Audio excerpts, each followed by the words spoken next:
13장 1절부터 3절이 되겠습니다. 다 함께 합독하시겠습니다. 안디옥 교회에 선지자들과 교사들이 있으니 곧 바나바와 니게라 시몬과 브레네 사람 안디옥과 분봉과 헤롯의 적동생 나나엘과 및 사울이라. 주를 섬겨 음식할 때에 성령이 내주세 내가 불러 시키는 일을 위하여 바나바와 사울을 따로 세우라 하시니 이에 음식하며 기도하고 두 사람에게 안수하여 보내니라.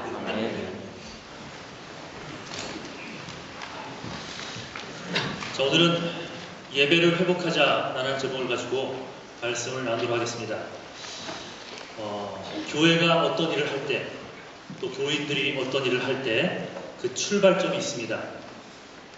그 일을 이루어낼 수 있는 능력의 원천이 있어요.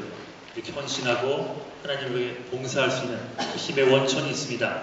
그것이 바로 예배입니다. 예배. 우리는 예배 중에 비전을 갖고 또 예배 중에 하나님 주신 영감을 얻고 또 예배 중에 성령의 임재를 체험합니다. 사도행전 10장 44절에 베드로가 이방인 고넬료의 집에 갔을 때의 모습이 그려집니다. 아직 이방인을 위한 전도가 시작되지 않았을 때에 베드로가 이만할 때에 성령이 말씀 듣는 모든 사람에게 내려오시니 고넬료의 집, 그 이방인 고넬료의 집에서 이 예배를 드리는 순간, 즉 말씀을 증거하고 말씀을 듣고자 할 때 하나님의 성령의 임재가 임했습니다. 그래서 그 예배를 통해 이방인을 위한 전도가 그 조그만 예배를 통해 시작이 됩니다. 그만큼 예배는 너무나 중요합니다. 우리가 다른 무엇보다 예배에 목숨을 걸어야 하는 이유가 여기에 있습니다. 아직 교회에서 어떤 헌신을 해야 할지 모르는 사람들이 혹시 있다면 주일 예배부터 정말 신령과 진정으로 드려보기 시작하십시오. 미리 예배도 준비하고 사모하는 마음도 갖고 하면서 그 예배를 정말로 하나님께 진심으로 올려드리는 훈련부터 해보십시오. 사도행전 13장 오늘 읽은 본문 말씀은 안디옥 교회가 이 바울과 바나바라는 아주 엄청난 하나님의 사람들이죠. 바울과 바나바를 선교사로 세우고 1차 전도 여행을 이방인들을 향해 보내는 장면입니다. 안디옥 교회는 이방인 교회였어요. 당시 예루살렘이라는 큰 모교회가 있었는데 이방 선교라는 이 엄청난 사역의 시작을 예루살렘 교회가 아닌 안디옥 교회가 하고 있다는 거예요. 안디옥 교회가 어떻게 이렇게 큰 선교를 시작할 수 있었을까? 자, 13장 2절 한번 읽겠습니다. 시작. 내가 불러 시키는 일을 위하여 바나바와 사울을 따로 세우라 하시니. 자, 한글 성경에는 주를 섬겨라고 나오는데 원뜻은 예배입니다. worshiping. 즉 주께 예배드릴 때에 성령께서 임재해서 이방 선교의 시작을 하게 하셨다는 말입니다. 사실 처음에 안디옥 교회는 선교하고자 하는 의지가 없었습니다. 자기들끼리 이제 생겨서 자기들끼리 잘하는 것이 사실 목적이었는데 그 중에 제일 순위가 예배였습니다. 예배만큼은 하나님께 성공하자. 단지 하나님 앞에 예배 드리는데 목숨 걸었을 뿐입니다. 그런데 그 간절한 예배를 하나님이 받으셨고 그들이 예배 드릴 때에 주께서 이들에게 이방인 선교라는 엄청난 비전을 허락하십니다. 그리고 곧이어 선교 일꾼들, 즉 바울과 바나바를 보내주셨고 그 선교를 후원할 재정적인 능력까지 허락하십니다. 마음을 다해 드린 예배 하나로 인해 이 보잘것없던 안디옥 교회, 그 교회를 통해 온 인류를 향한 복음 전도의 사역이 시작이 됩니다. 그러니까 우리가 여러분들이 부러워해야 될 것은 다른 것이 아닙니다. 바로 예배를 통해 이런 비전을 받는 자들이 있다면 그것을 부러워하고 사모할 수 있어야 한다는 거예요. 참된 예배에는 강력한 성령님의 임재가 있다는 겁니다. 그래서 예배는 교회의 엔진 역할을 감당한다고 할 수는 있겠습니다. 예배라는 이 엔진 때문에, 이 예배라는 이 엄청난 이 모임, 이 엔진 때문에 새로운 비전도 보이고 새로운 길로 나아가기도 하고 새로운 능력을 얻기도 합니다. 그래서 저 교회가 없는 곳에 갔었을 때는 인터넷 예배 드려야죠. 하지만 할 수가 있다면 예배 드리는 곳을 참 미리 알아서 찾아서 주의를 지키는 것은, 주일 예배를 드리는 것은 너무나 소중합니다. 하나님께서 그 마음부터 보시는 거예요. 그래서 예배는요, 모든 사역의 뿌리이고 사실 나머지 사역들은 그 뿌리의 부산물들입니다. 그러므로 예배가 죽어 있다면 나머지 사역도 별 볼일 없는 이벤트로 끝날 가능성이 너무나 많습니다. 이것은 교회뿐만이 아니라 가정이나 캠퍼스도 고스란히 적용됩니다. 예배가 있는 가정, 예배가 있는 캠퍼스는 여러분 반드시 살아나는 거 아십니까? 그래서 우리는 모든 사역 이전에 이 예배에 목숨 걸 줄 알아야 합니다. 거기서부터 교회의 진정한 부흥이 시작되는 거예요. 그런데 우리의 삶 가운데 왜 이토록 예배가 중요할까?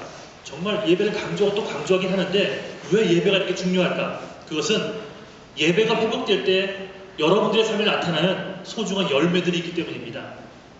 세 가지로 나누겠는데 첫 번째는 예배에는 하나 되게 하는 능력이 있다 했습니다. 1대1 배웠을 때 하나됨에 대한 거 배웠죠. 교재의 두 번째가 하나됨인데 하나됨이 왜 능력이죠? 왜 목장 하나가 하나가 될 수 있고 이런 예배 하나가 이제 하나됨으로 나아갈 수 있을까요? 보이지 않는 헌신자들이 있기 때문입니다. 음식을 준비하고 오래 라이드를 해주고 성가대, 교사 등등 무슨 곳에서 일하는 많은 손길들 헌신의 손길이 있기 때문에 하나가 되는 거예요. 그래서 예수님도 마지막 겟세마네 동산에서 기도하실 때 우리를 위해 기도할 때 내가 떠나니 저들에게 군대를 허락하시고 나라를 이루게 하시고 이런 기도 안 하셨습니다. 그때 우리를 위해 마지막으로 했던 기도가 뭔지 아십니까? 저들이 하나가 되게 도와주세요 하고 하나님 아버지께 기도했습니다. 하나 되는 능력이에요. 그런데 예배에 하나 되게 하는 능력이 있다고 합니다. 그러니까 예배에 목숨을 걸면 첫째, 교회가 하나 되는 것을 여러분 보게 되는 거예요. 1절을 보면 안디옥 교회가 굉장히 복잡한 교회였습니다. 5명의 지도자를 세웠다고 하는데 바나바, 시므온, 루기오, 마나엔, 사울입니다. 먼저 바나바는 나이가 많이 든 사람이고 귀족이었어요. 교회의 땅을 헌금할 정도로 부자였습니다. 그리고 그 다음엔 니게르라고 하는 시몬인데 흑인입니다. 북아프리카 사람이었는데 지금도 흑인들의 지위가 이 백인에 비해서 높지 않지만 당시에는 말할 것도 없었습니다. 그러니 한 교회에 흑인 지도자가 있다는 것은 당시에는 충격적이고 신선한 도전이었어요. 또한 구레네 사람 루기오라는 사람이 있었습니다. 그러니까 이 사람도 흑인이었어요. 그러니까 지금식으로 얘기하자면 외국인 노동자, 용병, 그 위치와 비슷한 사람입니다. 즉 루기오 역시 당시 사고로는 리더로, 한 교회의 리더로 세워지기에는 턱없이 부족했던 사람이었어요. 마나임은 헤롯 왕의 젖동생이자 귀족이었습니다. 높은 지위의 사람이었어요. 뼛속까지 귀족이었던 사람입니다. 그리고 바울은 알다시피 탁월한 지식을 갖고 있었던 인텔리 출신이었습니다. 자, 이렇게 안디옥 교회는 여러 인종과 여러 계층의 사람들이 모인 복잡한 교회였어요. 도무지 의견이 하나로 모아질 것 같지 않았던 교회 중에 하나가 바로 안디옥 교회였습니다. 그 다양성 때문에 하나님의 일을 함께 해나가는데도 무리가 있던 교회처럼 보였습니다. 그런데 이런 교회야말로 하나님이 사랑하시는 교회인 거 아십니까? 예전에 말씀드린 적이 있습니다. 미국 중서부의 어느 한인교회 이야기를 한 적이 있습니다. 저랑 친분이 있는 목사였는데 여의도 고등학교 동기 그리고 이제 감신대를 같이 나왔고 자기 자랑을 이렇게 하더라고요. 자랑하는 내용이 이렇습니다. 자기의 교회는 모두 엘리트들만이 나온다고 합니다. 나쁘다고 보기에는 우리는 이런 사람들이 있어서 문제가 없어 그냥 그 얘기를 한 거예요. 다 의사이고 다 변호사이고 다 간호사고 교수이고 그래서 서로 대화가 잘 통하고 문제가 없다고 합니다. 근데 자세히 들어보니까 그냥 이야기하는 것이라기보다는 그래서 우리 이런 교회야 하고 자랑하는 그런 냄새가 좀 났어요. 그런데 참된 교회의 모습은 이래서는 안 된다는 거예요. 교회는 온갖 사람들의 온갖 종류의 사람들이 다 모이는 곳이 교회여야 합니다.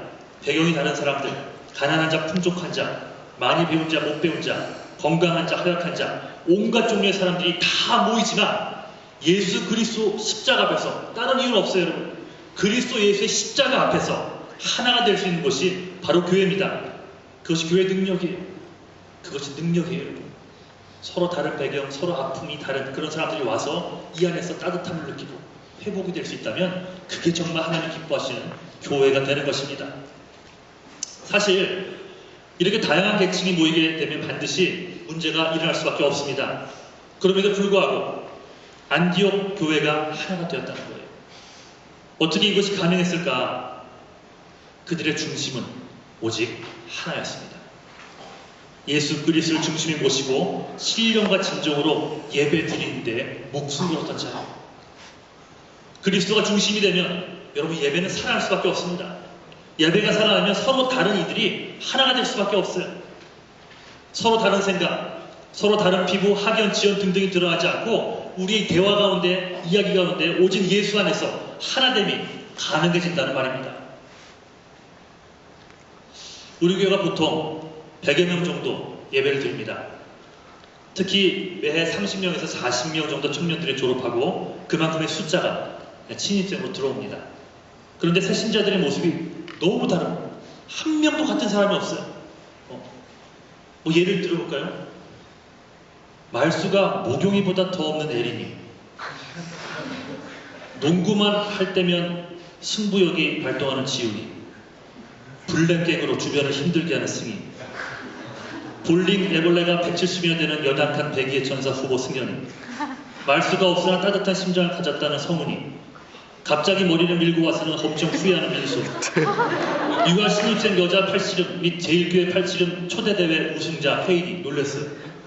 화낼 줄 모르는 서영이 뭐 등등 정말 다 다릅니다. 한 명도 같은 사람이 없어요. 예, 이렇게 얘기해서 죄송하지만 미니언 1, 2, 3가 어떤 것도 비슷한 것 같은데 가만히 보면 다 달라요. 같은 자매인데도 불구하고 이렇게 서로 다른 수많은 청년들 성도들이 매년 교회에 등록을 합니다. 이때 제가 목사로서 인간적인 방법으로 하나가 되게 만들려면 여러분 잡음이 생길 수밖에 없습니다. 인간적인 것에는 늘 한계가 있습니다. 오직 성령 하나님이 예배를 통해 역사하실 때에만 서로 다름이 채워지고 이해가 되며 하나가 되는 역사가 일어날 수 있다는 거예요. 참된 예배가 왜 이렇게 소중한 줄 아십니까?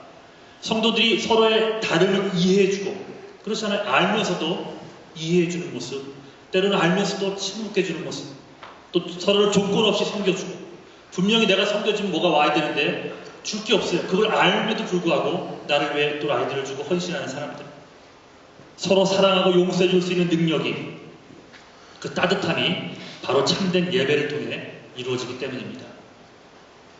이제 밝아오는 2016년은 다른 무엇보다 오직 예수 그리스도만을 높이며 하나님만을 예배하는데 여러분 목숨 걸어보는 귀한 하나가 되기를 주님의 간절히 축원합니다. 두 번째는 예배는요, 예배 하나만 잘 드려도요 어려움을 이길 수 있는 능력이 부여됩니다. 창세기 34장에 야곱과 그의 자녀들 이야기가 나옵니다. 그들이 세겜 땅에 갔을 때 일인데 그 땅 추장의 이름이 또한 세겜이었어요. 그 세겜이 야곱의 딸 디나, 12형제들 외에 디나라는 딸이 있었잖아요. 그 디나를 겁탈하는 사건이 벌어집니다.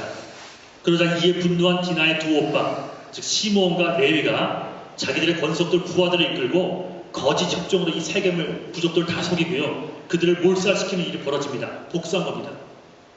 이로 인해 아버지 야곱이 큰 어려움에 처하게 됩니다. 이 사건을 전해드는 임금 부족들인 이 가나안 족속과 브리스 족속이 야곱과 그 가족들 전체를 죽이려고 모여듭니다. 야곱은 이제 끝난 거예요. 이제 죽음의 위기에 처했습니다. 그때 야곱이 뭐 했는 줄 아십니까, 여러분? 자, 창세기 35장 3절 시작. 우리가 일어나 그들로 올라가자. 나의 하나님의 우리에게 역사하시며 나의 하나님께서 함께 하신 하나님께 내가 거기서 단을 쌓으려 하노라. 예배를 드리려 하노라.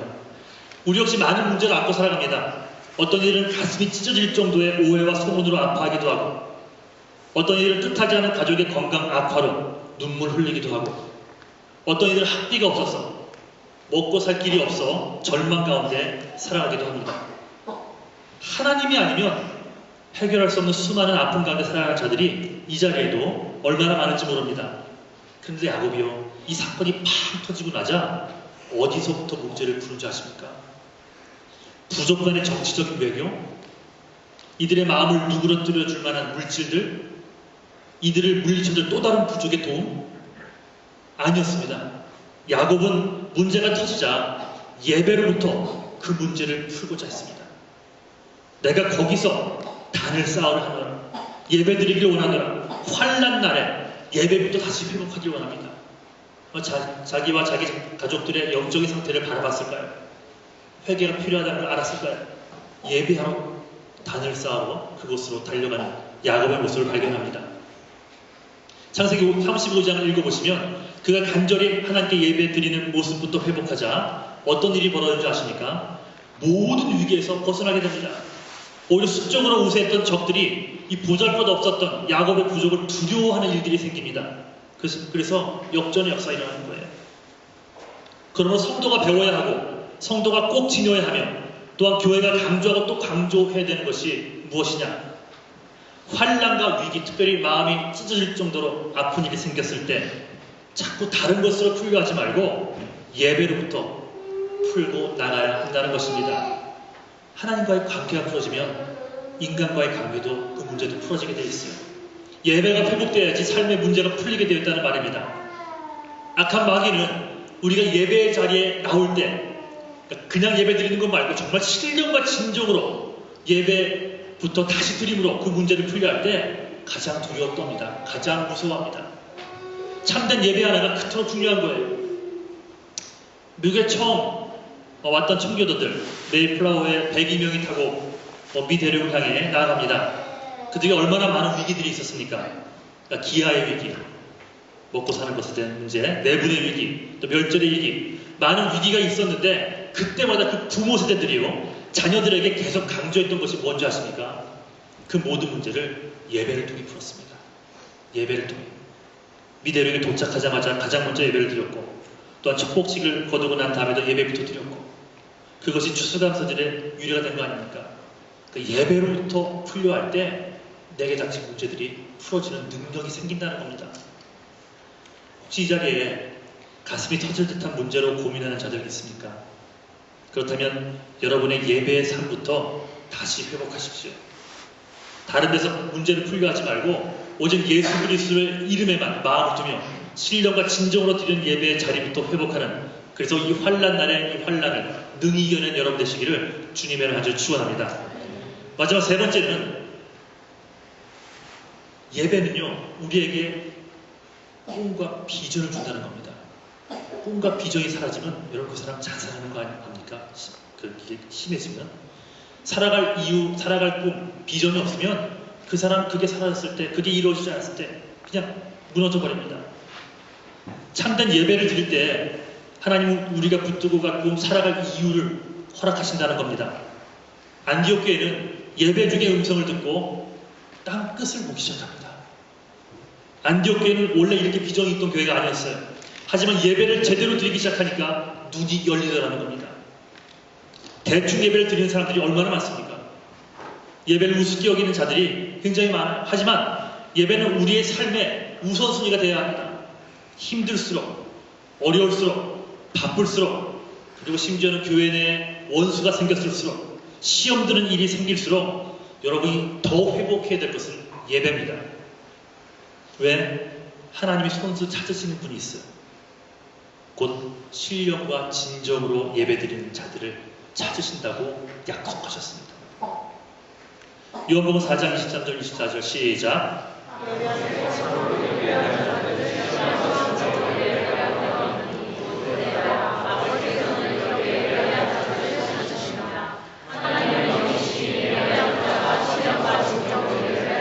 예배하는 자들, 신령과 진정으로 예배하는 자들을 찾아오신답니다. 함께 해주시고, 위로해주시고, 일으켜 세우시고, 말할 것도 없겠죠. 찾아오신다.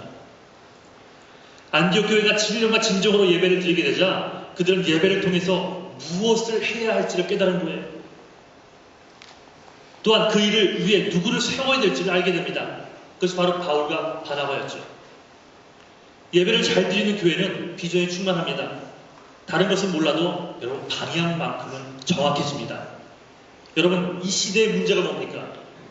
능력이 부족한 것이 문제가 아니라고 말씀드렸어요. 어느 쪽으로 가야 할지 방향을 잡지 못하는 게 문제입니다. 왜 그 공부를 하는지, 왜 그 돈을 벌어야 되는지, 왜 이런 것들을 성공해야 되는지 이유를 모른 채 그냥 달려가는 거예요. 당장 내가 무엇을 얻느냐, 못 얻느냐 하는 것은 둘째, 셋째 문제입니다. 가지고 당장 못 얻으면 어떻습니까? 나중에는 하나님께 다른 방법으로 채워주십니다. 방향만 정확하다면 여러분 나머지는 시간 문제라는 거예요. 시간이 가면 갈수록 그 사람은 하나님이 원하시는 대로 성장되어 있더라는 겁니다. 사랑하는 성도 여러분, 꿈, 이 비전이라는 것은 마치 별과 같습니다. 별을 딸 수 있습니까? 별은 딸 수가 없어요. 하지만 별이 우리에게 주는 강력한 유익이 뭡니까? 별은 정확한 방향을 알려줍니다. 그 별을 따겠다고 나가는 사람은 방향만큼은 흐트러지지 않습니다. 하나님께서 예배 가운데 우리에게 꿈, 비전, 이 별을 주십니다. 비전을 주세요. 그 비전이 근데 이 땅에서 다 이루어집니까? 안 이루어집니다, 여러분. 하지만 하나님이 우리에게 주신 비전에 능력이 있어요. 어떤 능력이요? 적어도 올바른 방향으로 우리를 이끌어 주시는 능력입니다. 나를 위해 대신 십자가에 돌아가신 예수 그리스도를 잃어버리지 않고 살아가게끔 해주는 능력. 참된 예배. 즉 예배 가운데 예수 그리스도가 있고 찬양 가운데 예수 그리스도의 보혈이 흐르고 기도 가운데 영혼 구원에 대한 안타까운 마음이 살아있다면 그렇게 모든 예배의 중심을 하나님께만 맞춰간다면 우리는 그 예배를 통해 하나님의 마음, 즉 하나님이 주신 비전을 발견해 나갈 수 있고요. 그 비전을 발견하면 너무나 신나게 그 일들을 감당할 수 있게 됩니다. 말씀을 맺겠습니다. 얼마 남지 않은 2015년, 이제 발겨울 2016년에 예배의 목숨을 지금부터 걸고 나가는 여러분 되기를 바랍니다. 그것이 우리의 영혼이 사는 길이요, 우리 가정, 우리 교회가 살아가는 귀한 길이 될 것입니다. 세 가지 말씀드렸어요. 첫째, 모든 문제를 예배를 통해서 푸십시오.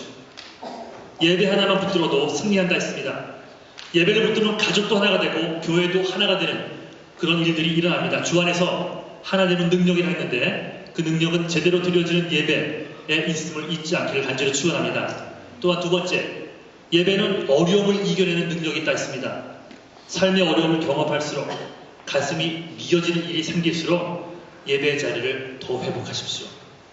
힘들수록 신령과 진정으로 예배를 더 정성으로 올려드림으로 모든 문제들을 능히 이길 수 있는 여러분 되시기를 간절히 축원합니다. 마지막으로 하나님이 인정하시는 예배를 드리게 되면 내가 살아가야 할 꿈, 분명한 비전을 찾을 수 있게 된다는 것. 조금 더디 가는 일이 생겨도 괜찮습니다. 적어도 방향만큼은 잃어버리지 않는 자가 될 것이고 그 여정 가운데 하나님이 그 비전을 친히 이루어 주시는 그 축복도 경험하게 될 줄을 믿습니다. 예배 승리, 예배 삶을 통해 예배를 통해 승리한 여러분 될 수 있기를 간절히 축원합니다. 자, 자리